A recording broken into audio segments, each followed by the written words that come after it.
In the 15th century, a leader named Lukeni Nimi oversaw an absolute African superpower.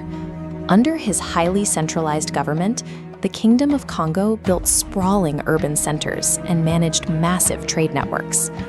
Look closely at the intricate, dark brown geometric patterns of this world-famous raffia fabric. Producing luxury textiles like this, alongside mining high-grade copper and carving ivory, drove vast wealth directly into the capital.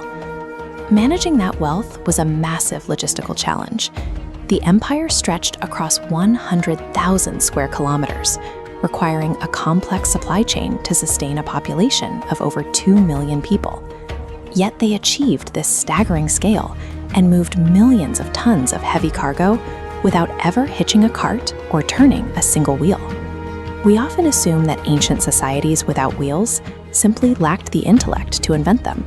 A functional wheel is a demanding mechanical system that requires very specific, often hidden, environmental resources. The builders of Kongo were caught in a geographical trap, one that dictated exactly how their transport network could evolve. This diagram illustrates a standard cart.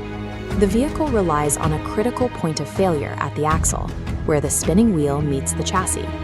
Wood rotating rapidly generates intense heat. Unlubricated, it grinds down to dust, causing the mechanism to seize and break entirely. To stop that friction, you need a heavy-duty lubricant. Before the modern era of petroleum, civilizations relied on mass-produced animal fat to keep their axles greased.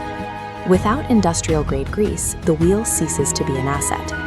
Lubrication is the actual catalyst for overland transport. Take a look at this historical photograph of a large herd of domesticated pigs.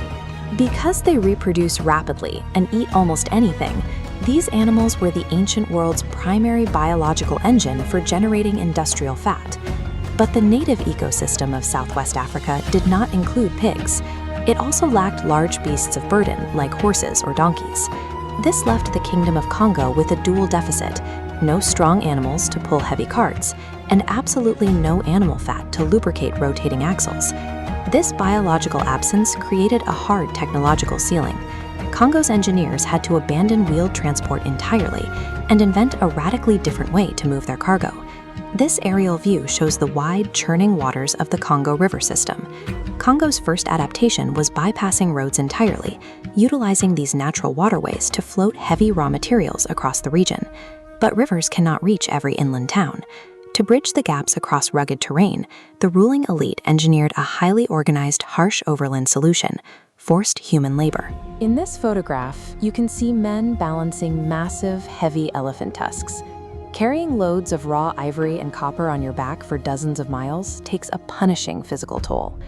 Because free citizens avoided this grueling labor, the state launched constant raids against neighboring tribes.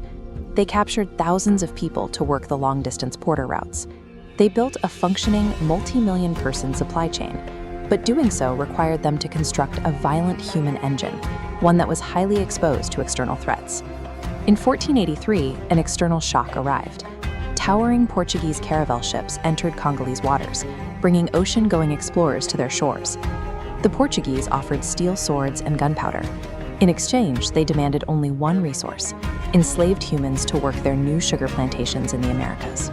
This insatiable foreign demand aligned perfectly with the human capture and transport network that Kongo had already perfected to move their copper and ivory. A domestic logistical system, engineered purely out of geographical necessity, was hijacked. It became an international, hyper-efficient slave exporting machine. Armed with imported firearms, local nobles realized they could bypass the king entirely. They scaled up their human raids for infinite profit, fracturing the centralized government. The state shattered under the pressure, dragging the region into centuries of civil war, widespread depopulation, and eventual colonization.